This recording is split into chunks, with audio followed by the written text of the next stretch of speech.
Bueno, realmente, claro, nosotros en España iniciamos un proceso de modernización en todos los sentidos, no solo económica, también política, digamos, con la transición política, ¿no? A mediados de los años 70, que provenía previamente de un proceso de desarrollo económico. Ese proceso, digamos, tiene un punto de expansión en los años 90,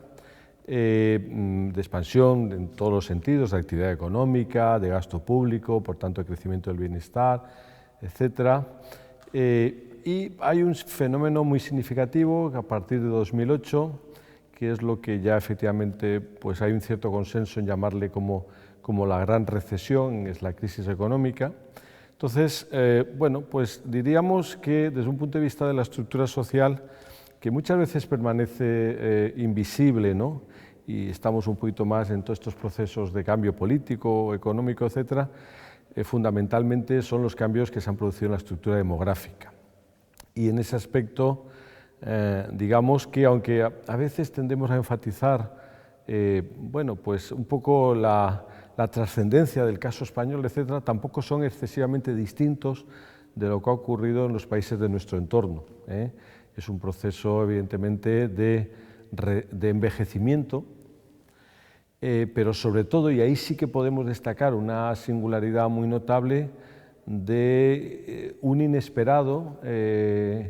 gran boom inmigratorio. Ese podría ser un poquito el aspecto de cambio en la estructura social española más notable, ¿no? Es decir, que a partir del año 95, 96, pues realmente coincidiendo, ¿no?, con ese proceso de expansión mundial económica que en nuestro país pues se produce de una manera muy intensiva, pues evidentemente España invierte su flujo tradicional histórico. Su flujo tradicional histórico era de un país de migrantes, pues, las décadas primeras del siglo XX, Hispanoamérica, y después en Europa en los años 50, y bueno, pues teníamos un retorno, pero eran los retornos de esos inmigrantes con la crisis de los 70, pero en los 90 lo que tenemos realmente es un profundo cambio demográfico derivada de esa irrupción de la población inmigrante, ¿no?, que tiene un crecimiento absolutamente exponencial, ¿no? Es decir, de representar absolutamente 0, algo, pues acaba representando en torno al 12% de la población española, lo cual claramente en apenas 10 años, ¿no? O sea que realmente es un boom absolutamente increíble y que efectivamente no tiene una cierta vuelta atrás hasta los años en los que se dispara esa crisis, esa recesión de la que hablábamos anteriormente. Hay también otros cambios muy importantes, ¿no? Otros cambios muy importantes que tienen que ver sobre todo que se producen en el seno de los hogares, fundamentalmente en lo que tiene que ver un poco con lo que podemos llamar un proceso, digamos, de lo que podemos llamar la segunda transición demográfica o de posmodernización de la familia española, ¿no? Entonces, que tiene que ver en parte con otro gran proceso, que es la incorporación de la mujer al mercado de trabajo. Tradicionalmente, evidentemente, las tasas de ocupación femenina pues, estaban claramente fuera, ¿no?, de lo que podían ser las coordenadas de nuestro entorno internacional. Estamos convergiendo en eso. Eso no significa que todavía no haya una diferencia, ¿no?, con el referente de los hombres, ¿no?, pero sin embargo ya se ha producido esa convergencia europea en gran medida, que tiene que ver, por tanto, con fenómenos también demográficos que inciden un poco en el progresivo envejecimiento de la población española, que es otro de los elementos que señalaba al principio, ¿no? Bueno, pues, y que claramente tiene que ver con esa incorporación de la mujer al mercado de trabajo, con ese retraso en la edad al primer hijo, que de manera también se ha producido muy significativa, pero que tienen también un poco que ver con un cambio de valores, que fue algo que la sociedad española inició antes, que inició justo en el momento de la transición política, en los felices finales de los 70 y en esa década prodigiosa de los 80, pero que hasta, digamos, una década después no se va incorporando al ámbito de las relaciones íntimas, ¿no?, que conforman pues, las relaciones de pareja, los hogares, etc., ¿no? Entonces, todo ese cambio de valores, ¿no?, respecto de las formas de cohabitación, es decir, digamos de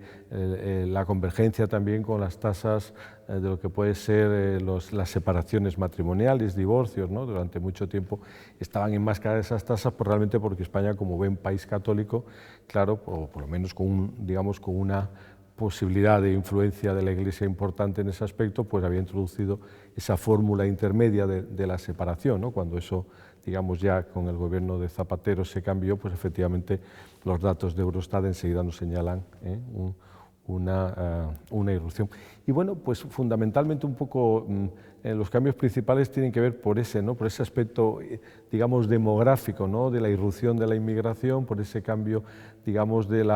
por supuesto, antes de todo eso, en los 80, en los 90, se consumó un poco lo que podemos llamar, si hemos hablado de la segunda transición demográfica, todo ese cambio en las formas familiares, lo que los demógrafos y sociólogos de la población llaman la primera transición demográfica, ¿no? Es decir, todo lo que tiene que ver, digamos, con la caída de la natalidad, ¿no?, que es otro de los elementos que llamaron mucho la atención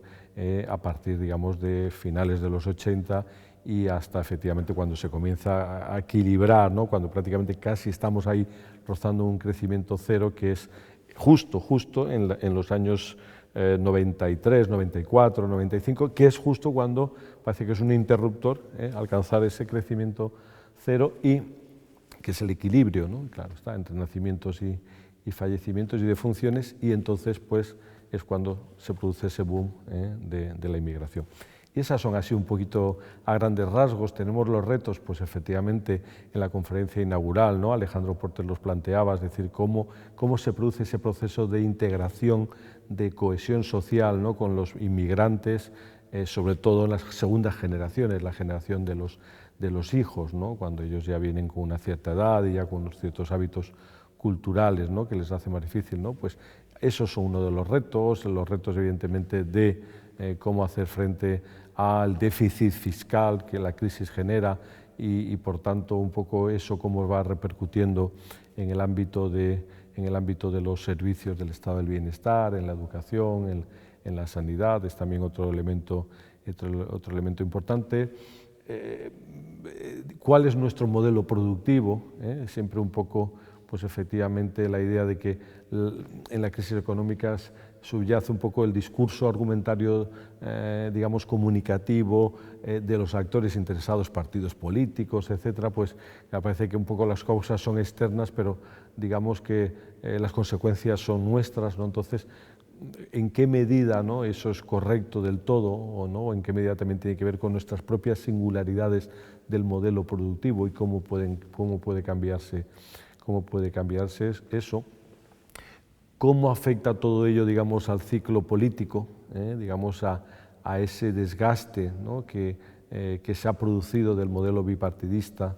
fruto un poco del asentamiento de la Constitución del 78, y otras cuestiones más generales que tienen que ver un poco por hacia dónde va el futuro, ¿no? Estamos inmersos en un tránsito de, digamos, lo que podemos llamar un modelo postindustrial que arranca en los años 70, finales de los 70 y 80, a algo que ya se va vislumbrando como una sociedad de la información y del conocimiento, con un modelo productivo basado más en tecnologías informativas, en la centralidad de la innovación como cuestión de rutina, en la capacidad de la tecnociencia como una convergencia entre ciencia y tecnología para convertirse en una palanca de riqueza, en el factor productivo primordial, en uno de los principales problemas políticos que también genera, ¿no? Entonces, bueno, todo eso que tiene que ver, pues eso, con la revolución de las comunicaciones, de las tecnologías de la información, pero con otras revoluciones también tecnológicas que están ahí y que también nos van a afectar, la robótica, por ejemplo, ¿no?, que también están ahí, no digamos de los temas biosanitarios, ¿no?, que son otros elementos, ¿no?, y que van a llegar en las próximas décadas en cuanto consigan articularse con algún tipo de modelo productivo, y que además van a ser un poquito, modo de ver, un poco lo que marque el tirón del crecimiento económico en las próximas décadas, ¿no? Por lo menos a un medio plazo, ¿no? 20, 30 años. Bueno, esos son un poco, en definitiva, un poco los aspectos generales que yo quisiera destacar al respecto.